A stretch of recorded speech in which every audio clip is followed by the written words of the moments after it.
Madam ഈ അടുത്ത് കത്രിക വയറ്റിൽ കുടുങ്ങിയ സംഭവം ഭയങ്കര വിവാദമായല്ലോ. എന്താണ് മാഡത്തിന് പ്രതികരിക്കാനുള്ളത് അതിന്? മേഡം ഇത് വയറ്റിലിരുന്നുകൊണ്ടൊന്നും ഒരു കുഴപ്പമില്ല, ആരും അറിയത്തില്ല. തെറ്റല്ലെന്നല്ല ഞാൻ പറയുന്നത്, തെറ്റാണ്. പക്ഷേ വയറ്റിലിരുന്നുകൊണ്ട് ഒരു കുഴപ്പമില്ല, സേഫാണ്.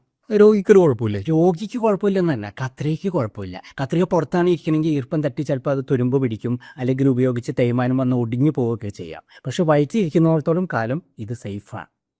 മാഡം സർവീസിലിരുന്ന കാലത്താണോ ഇത് സംഭവിച്ചത്? അല്ല, ഞാനൊന്ന് തിയേറ്ററിലായിരുന്നു. ഓപ്പറേഷൻ തിയേറ്ററാണോ? ഓപ്പറേഷൻ തിയേറ്ററിലല്ല, സിനിമ തിയേറ്ററിലായിരുന്നു. പിന്നെ ഇതൊക്കെ ഒരു ഒറ്റപ്പെട്ട സംഭവമല്ലേ. ഒറ്റപ്പെട്ട സംഭവം? ഇതിപ്പോൾ ആഴ്ചയിൽ ഒരെണ്ണല്ലേ സംഭവിച്ചിട്ടുള്ളൂ. ഞാനൊക്കെ സർവീസിലിരുന്ന കാലത്ത് ഇത് നിത്യ സംഭവമായിരുന്നു. എങ്ങനെയൊക്കെയാ ഓപ്പറേഷൻ ചെയ്ത് വരുമ്പോഴും കത്രിക വയറ്റിൽ പെട്ടുപോകാം. അപ്പം എന്ത് ചെയ്യായിരുന്നു മാഡം? കത്രിക പോയാൽ എന്നാ ചെയ്യാൻ പറ്റും? നമ്മൾ വല്ല കത്തിയോ ബ്ലേഡോ വെച്ച് അഡ്ജസ്റ്റ് ചെയ്യും. ശരിക്കും ഇപ്പോൾ സർക്കാർ ആശുപത്രിയിൽ ആവശ്യത്തിന് എക്യുപ്മെൻറ്റ്സ് ഇല്ല, എക്യുപ്മെൻറ്റ്സ് ഇല്ല എന്ന് ഡോക്ടർമാർ അടക്കം കംപ്ലയിൻറ്റ് പറയുന്നത് നമ്മൾ കേട്ടിട്ടുണ്ട് ഇല്ലേ.